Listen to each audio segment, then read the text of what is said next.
After the Civil War, the United States, the land of the Emancipation Proclamation and the Declaration of Independence, encouraging freedom of the blacks and equal rights to all, was anything but in organized baseball.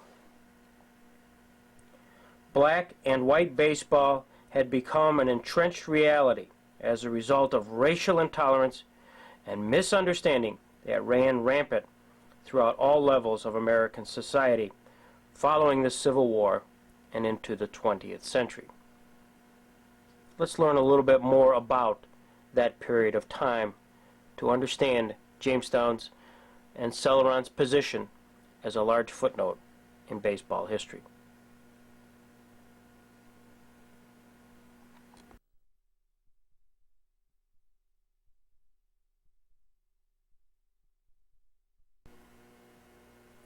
Since this was the first season of professional baseball in Jamestown in an organized league, what was the reaction of the city?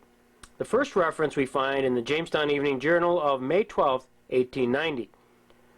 The baseball season. Everyone who can leave business and who is fond of the national game will next Thursday attend the opening of the league season by the Jamestowns and Oleans on Marvin Park. After 2 rain delays, the Evening Journal of the 16th announced prospects for a good game of ball at Marvin Park this afternoon are flattering. A great deal of interest is manifested in the city as to the outcome. In honor of the opening of the season in this city, the Jamestown Evening Journal's large flag has floated to the breeze all day. The opposition Olean team was greeted at the train station and took quarters at the Humphrey House. It was escorted there by a large delegation of Jamestown baseball enthusiasts. Ironically, there was a semi-pro team known as the Originals who played in Jamestown at this time. They played at Penfold Park. What's interesting to note that the Originals in 1890 established a new policy in the area that said, quote, "This year, the management promised that no intoxicating liquors will be allowed or sold on the grounds. Persons who want liquor must go to the hotel for it." Such were the days in the 1890s. Finally, on Friday, May 16, 1860, Jamestown's career as a league city was inaugurated. The headline cried, "Now we're off." Jamestown wins the opening game in the city of New York and Pennsylvania League. Kelly makes the first home run. Yes, sir, that's our guy, R.A. Kelly. In fact, his home run was described as follows. Nash cut out a single, and Kelly meandered up to the oyster. After looking over the pitcher's assortment of curves, he fitted one to the end of his bat and with a simple twist of the wrist, dropped it over the right field fence beside the Tippecanoe log cabin. The spectators stretched their vocal cords and cheered until the knots fell out of the grandstand siding while Kelly single-footed it around the bases. You gotta love the King's English. The article concluded, "If the ending of the season is as auspicious as the beginning has been, there will be no cause of complaint from the Pearl City. The home team won the initial contest of the season and won it upon the merits, by virtue of the magnetism that the members of the club have stored up in their bat bags. How they did hit the ball. They injured the pitcher's feelings and made his fielder's foot sore, and loosened the cover of the bullet in almost every inning. When it comes to a technical knowledge of how to straighten out an outcurve or to spoil the beauty of an inshoot, they, Olean, clearly are not in with Roxburgh's aggregation." Thus was the beginning of a wonderful first season for Jamestown. R.A. Kelly got a new hat for making his first home run at Marvin Park. What about R.A. Kelly? The Society of American Baseball Research indicated that Richard Andrew Kelly was a Negro who played initially in Danville in Illinois and then in Jamestown for the years 1890 and 1891. He was born in March 1860, and he and his family lived in Plainfield, Indiana. A footnote indicates that Kelly arrived in Danville on the recommendation of Sam Thompson of Philadelphia. He received a flattering offer to play in St. Paul, but could not leave on account of his business. This June 19, 1889 newspaper article indicated he was a fine catcher, a heavy hitter, and a good outfielder. His recommendation to the big leagues and professional baseball came from a pretty powerful source, Big Sam Thompson, who played with the Detroit Tigers and was a power hitter in an era when such players were looked down upon. He ultimately made it to the Baseball Hall of Fame. As early as 1885, Kelly is listed with the occupation as a barber in Hendricks County, Indiana. He was married and had one child at the time he came to Jamestown. In fact, Robert Peterson received correspondence from his daughter back in 1975. Daughter Lola recalls Jamestown when she states, "My mother and I were with him in Jamestown, New York, all the time he played on the team. I watched him, played often." This is a remarkable letter. In 1890, R.A. Kelly played the entire season as a first baseman. Ironically, he had only one home run, and that home run was in the first game of the season.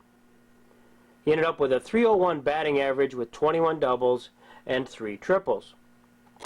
Meanwhile, back to the pennant-winning season, Jamestown won frequently, and the Dunkirk Observer noted after an early victory, "It has been a long time since an exhibition of playing as theirs has been seen here." Dunkirk was a particularly interesting town, as it was described as having the reputation of being the toughest town in the league.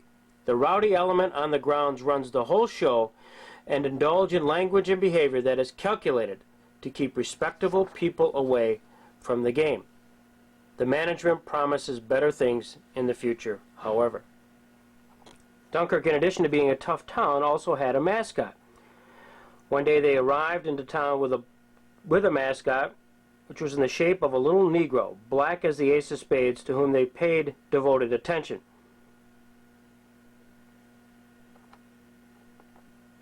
Stated that he seemed to accomplish about as much against the Jamestown Sluggers by sitting on the fence as did the Dunkirk team on the diamond. What an interesting way to have a mascot.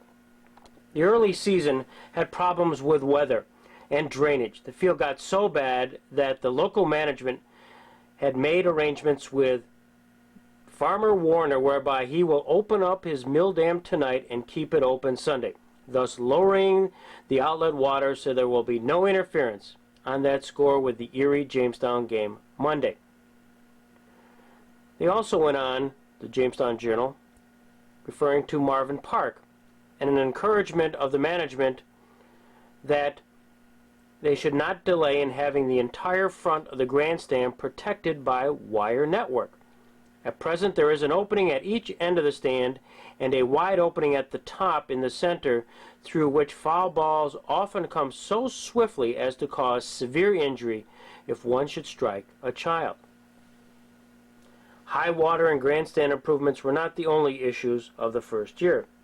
There were so many postponements that the locals never knew whether the game was going to be played.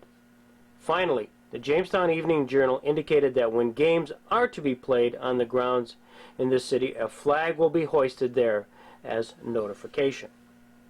The 1890 season finally came to a close, and the Jamestown team was the pennant champion.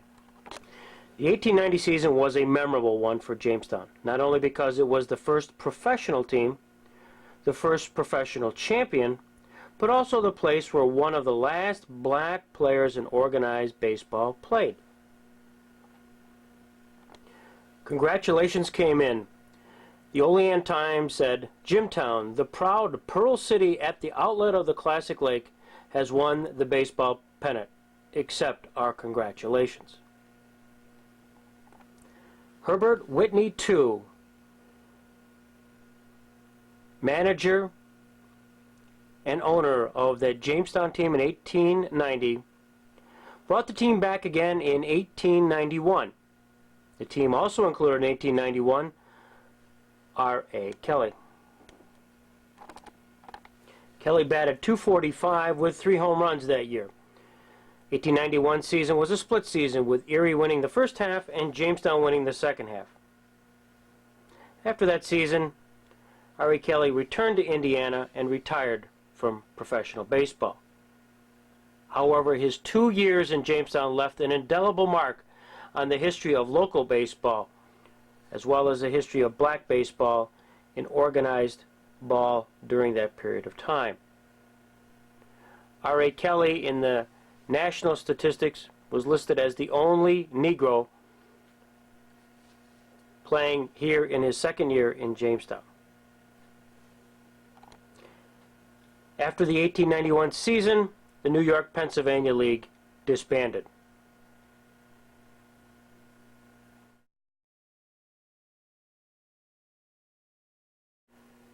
The Celoron Acme Black Giants lost their first 4 games and finally won one on May 18, 1898. Giants took well-played game from the baseball players of Bradford Wednesday. Celoron starts upward. Such was the enthusiasm. But that brief enthusiasm was short-lived, as these headlines became all too frequent.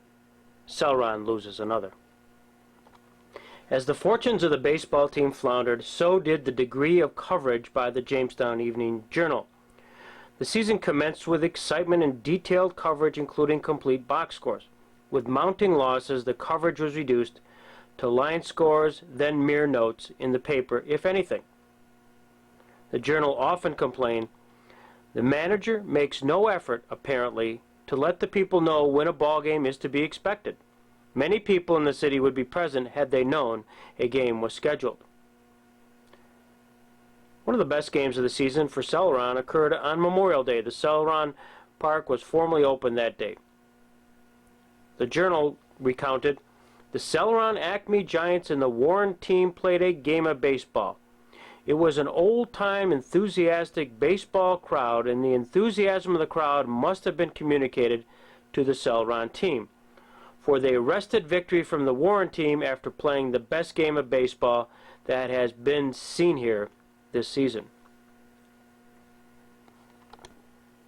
These type of headlines continue to appear. Celoron again takes the tail of the Oil and Iron League. June 18th said, "One of the poorest exhibitions of ball playing ever witnessed on the Celoron grounds was given there yesterday by the home team when Oil City beat them 11-3. The Acme Giants won only 5 of their first 16 games and then went out and tried to hire some additional talent. The paper was even encouraging, even in defeat, when they talk about the Celoron team played a good game but was defeated. The Celoron Chocolates woke up yesterday and made a desperate effort to take a game from Bradford team, but their hard work was all in vain." Celoron was permanently placed in last in the standings in the Iron and Oil League. By early July, the Giants were planted solidly in the league cellar and were losing money. The prospects were dim for improvement on the field or in the box office. On July 5th, the Giants lost to Warren 12-4, and the next day, Jamestown lost 7-5. Finally, the word leaked out on July 8th, 1898, that the Celoron Giants were to disband. The Celoron Colored Giants, connected with the Oil and Iron Baseball League, disbanded Thursday. Bad playing and consequent poor patronage was the cause.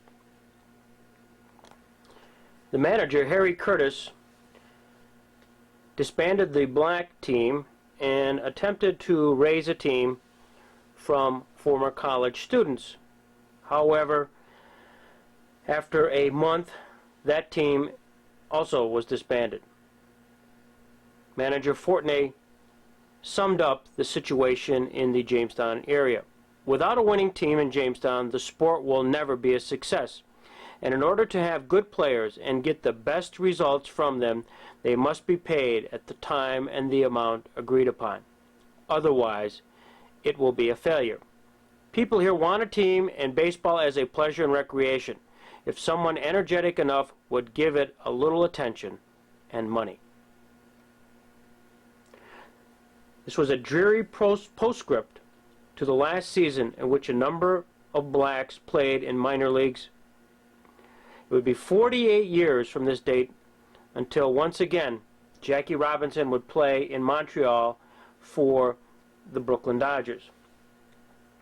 Segregation on the professional baseball scene would be the norm for nearly a half a century. Here are some other thoughts as to the significance of the Celoron team. David Kraft recently wrote a book entitled The Negro League, 40 Years of Black Professional Baseball in Words and Pictures.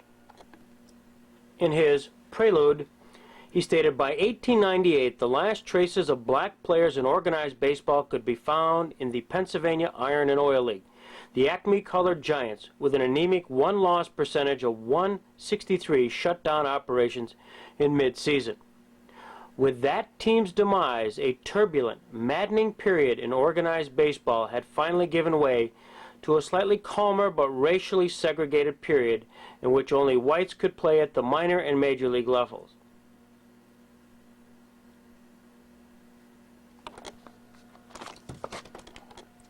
The Society of American Baseball Research recently put out a book edited by Dick Clark and Larry Lester entitled The Negro League's Book.